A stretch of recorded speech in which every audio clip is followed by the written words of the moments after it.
የክርስቶስ ቤተሰቦች እንዴት ናችሁ? ሰላም ናችሁ?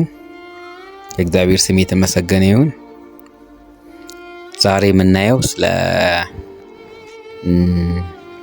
ቃል ኪዳኑ ታቦት ነው። ቃል ኪዳኑ ታቦት እንግዲህ ሲባል ብዙዎቻችን እንሰማለን፣ ወይም የሙሴ ጽላት ይባላል። እንግዲህ የቃል ኪዳኑ ታቦት በጣም ብዙ ታሪክ አለው።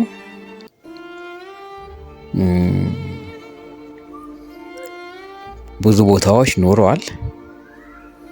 አሁን መጨረሻ ላይ ግን በአክሱም ጽዮን ነው የሚገኘው፣ የመጨረሻው ቦታው ማለት ነው።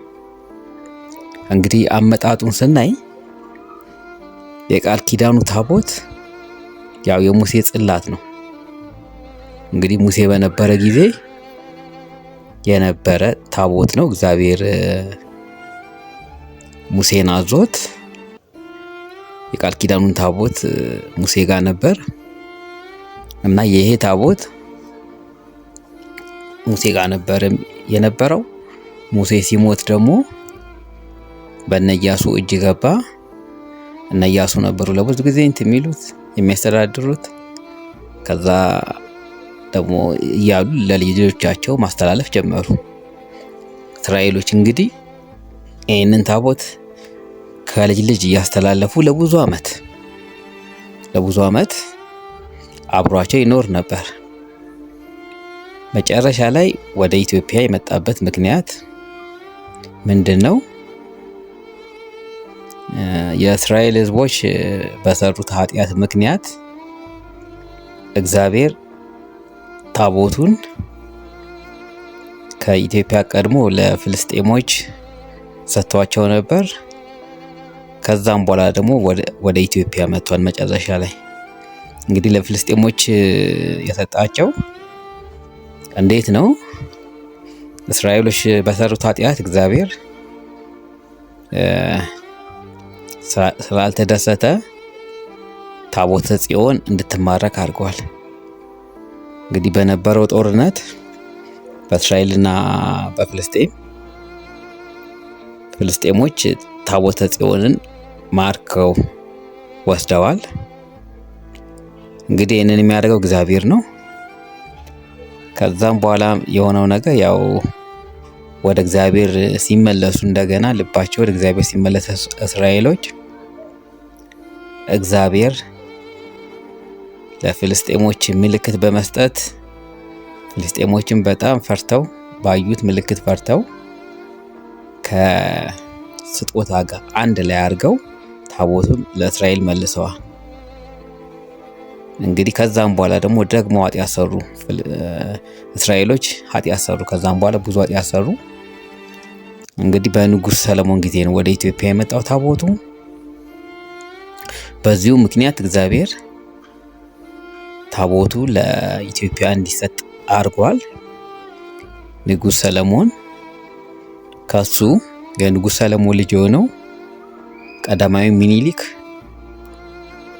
ወደ ኢየሩሳሌም ለጉብኝት በሄደ ጊዜ ሲመለስ ታቦቱንና ብዛት ያላቸው ካህናት፣ ብዛት ያላቸው የእስራኤል ባለስልጣን የመጀመሪያ ልጆች ታቦቱን አጅበው ወደ ኢትዮጵያ ይዘው መጥተዋል ማለት ነው። እንግዲህ እግዚአብሔር ለኢትዮጵያ ታቦቱን የሰጠው የኢትዮጵያ ሕዝብ ጠንካራ በእምነቱ ጠንካራ የሆነና ብዙም ኃጢአት ቢኖርበትም በጣም ከፍ ያለ ኃጢአት የሌለበት ስለሆነ እና በእምነቱ ደግሞ በጣም ጠንካራ ስለሆነ ለኢትዮጵያ ሰጥቷል ታቦቱን። ስለዚህ ከሰለሞን ስርወ መንግስት ጀምሮ እስካሁን ድረስ ኢትዮጵያ ውስጥ ነው ያለው እና ታቦተ ጽዮን ማንም ሰው ሊያየው አይችልም። የራሱ ጠባቂ ያለው እንግዲህ ይህን ታቦት የሚያዩት ጠባቂዎቹ ብቻ ናቸው። ጠባቂዎቹ ደግሞ እንዴት ነው እግዚአብሔር የሚመርጣቸው የሚለው እንግዲህ እግዚአብሔር የሚመርጣቸው እነሱን ከመላው ኢትዮጵያ ነው። ከመላው ኢትዮጵያ ካሉ በጣም ጻድቅ የሆኑ ሰዎች አሉ፣ በጣም ጥሩ የሆኑ እና ደግሞ እግዚአብሔር ራሱ የሚመርጥበት መስፈርት አለው። ያ እድለኛ የሆነ ሰው እግዚአብሔር ከመረጠው ይሄዳል አክሱም ጽዮን ሂዶ የቃል ኪዳኑን ታቦት ይጠብቃል እስከሚሞት ማለት ነው። እና አንዳንድ ጊዜ ደግሞ አክሱም ጽዮን ያሉ ካህናትም ታቦቱ ይገለጽላቸዋል አልፎ አልፎ እና ታቦቱ ለተወሰነ ለጠባቂዎቹ ብቻ ነው የሚገለጠው እና ጠባቂዎቹ ሁሉም ማለት ይቻላል አንድ አይነት ፊት ነው ያላቸው፣ አንድ አይነት መልክ ነው ያላቸው። ታቦቱ እንግዲህ ጽላት አለው፣ የራሱ መክደኛ አለው፣ 4 ማዕዘን ታቦቱ እዛ ውስጥ ነው ያለው እንግዲህና እሱን እንግዲህ ታቦቱን የውጭ ሰዎች በጣም ነው ይፈልጉታል። የሚፈልጉት 2 አይነት ሰዎች ናቸው። የመጀመሪያዎቹ አረቦች ናቸው። ሁለተኛዎቹ ደግሞ ነጮች ናቸው፣ አውሮፓውያን። እንግዲህ አረቦቹ ለምንድን ነው የሚፈልጉት? በእነሱ ትንቢት አለ በጥንት ጊዜ። ምንድነው ትንቢቱ? የቃል ኪዳኑን ታቦት ያገኘ መሪም ሆነ ህዝብ በጣም ኃይል ያገኛል፣ ዓለምን ይቆጣጠራል። ዓለምን በኢኮኖሚም ሆነም በሃይማኖት ዓለምን ሙሉ ለሙሉ መቆጣጠር ይችላል ያንን ኃይል ተጠቅሞ የሚል ትንቢት ስላለ በአባቶቻቸው አክሱም ጽዮን የራሳቸው ማድረግ ይፈልጋሉ። ለዛ ነው የአረቦች አይን በብዛት ኢትዮጵያ ላይ ያረፈው። ብዙ ጊዜ ኢትዮጵያ የሚከታተሏት ማለት ነው። ሌላው ደግሞ ነጮቹ ናቸው።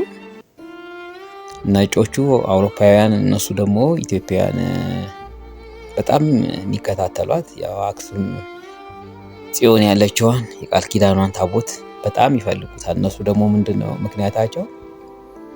የቃል ኪዳኑን ታቦት ያገኘ ሰው ወይም ያገኘ መንግስት ወይም ያገኘ ህዝብ ከፍተኛ እውቀት ያገኛል። የሚያገኘው እውቀት ከሰው አይምሮ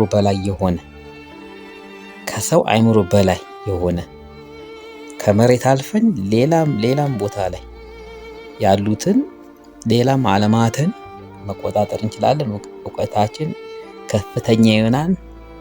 ስፔስን፣ ሁሉንም ነገር፣ ሌሎችንም ዓለማት ሁሉንም መቆጣጠር እንችላለን። እውቀታችን እየሰፋ ይሆናል ብለው ስለሚያምኑ እነሱም አሳሳ ላይ ናቸው። ነገር ግን የቃል ኪዳኑ ታቦት ማንም ሰው ሊያየው አይችልም። አንደኛ፣ ሁለተኛ አጋጣሚ እንኳን ቢያገኙት በዛው የነካው ሰው ወይም እዛው አካባቢ ያለ ሰው ማንኛውንም ነገር ሊያጠፋ ይችላል። ስለዚህ በዚህ ምክንያት ሊያገኙት አይችሉም። ሌላው ነገር እንግዲህ ምንድነው የቃል ኪዳኑ ታቦት መቼ ይገለጣል የሚለውን ነው የምናየው። እንግዲህ የቃል ኪዳኑ ታቦት የሚገለጥበት ጊዜ አለ ለሁሉም ሰው ማለት ነው። ይህም የሚሆነው እንግዲህ የኢትዮጵያ ትንሣኤ ሲመጣ ነው። መጨረሻ ላይ የኢትዮጵያ ትንሣኤ በሚመጣ ጊዜ የዛን ጊዜ የሚመጣ ጳጳስ አለ። በጣም ንጹህ የሆነ ጳጳስ ይመጣል። በጣም ንጹህ የሆነ ንጉስ ይመጣል። እነሱ በሚመጡ ጊዜ ይገለጣል። እስከዛ ድረስ ከጠባቂዎቹ ውጭ ለማንም አይገለጥም። ስለዚህ በአጠቃላይ ልናየው የምንችለው ነገር እግዚአብሔር ኢትዮጵያ እንደሚወዳትና ኢትዮጵያ ከሁሉም ሀገር እንደምትበልጥ፣ እግዚአብሔር ለኢትዮጵያ የቃል ኪዳኑን ታቦት የሰጣት ከሁሉም ሀገር የምትበልጥ፣ ከሁሉም ሀገር አብልጦ የሚወዳትና ህዝቡ በእምነቱ ጠንካራ የሆነ ድሮ የነበሩትን ጠንካራ የነበሩትን የእስራኤል እምነት ያላቸውን በነ ሙሴ ጊዜ የነበሩት እነሱን የተካንም ኢትዮጵያውያኖች ነን አሁን በአሁን ጊዜ ማለት ነው። እነሱን ተክተናል የድሮቹን ማለት ነው።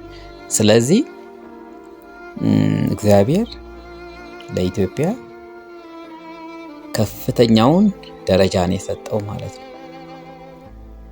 እግዚአብሔር ይባርካችሁ።